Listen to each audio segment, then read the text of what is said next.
हे केशव, तुम्हारे कहे अनुसार यदि फल प्रारब्ध ने अपनी मर्जी से देना है, तो फिर प्राणी को कर्म करने की आवश्यकता ही क्या है? कर्म करने की आवश्यकता क्या है, ये जानने से पहले ये तो जान लो कि प्रारब्ध क्या है, प्रारब्ध कैसे बनती है।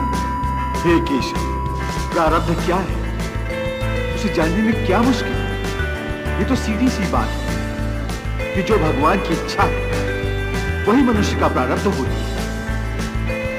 नहीं अर्जुन, नहीं, ये धारणा सत्य नहीं है। क्यों सत्य नहीं है?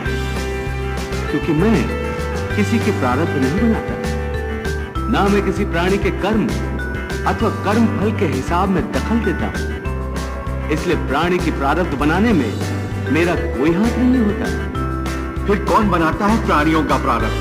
प्राणियों के अपने कर्म। अर्थात ये कि प्राणी जैसे कर्म करेगा उसका वैसा ही फल पाएगा। अच्छे कर्म करेगा तो अच्छा फल मिलेगा और बुरे कर्म करेगा तो बुरा फल पाएगा। यही जो प्राणी के अच्छे बुरे कर्मों के अच्छे बुरे फल का हिसाब है, इसी को प्रारब्ध कहते हैं।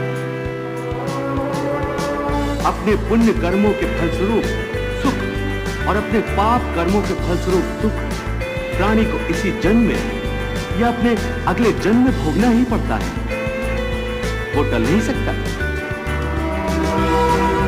इसलिए अकर्मण्य हुए बिना निरंतर अपने धर्म के अनुसार कर्म करते जाओ और मन में यह पक्का विश्वास रखो कि जिस नियत के साथ तुम कर्म करोगे उसी नियत के अनुसार तुम्हें फल अवश्य मिलेगा।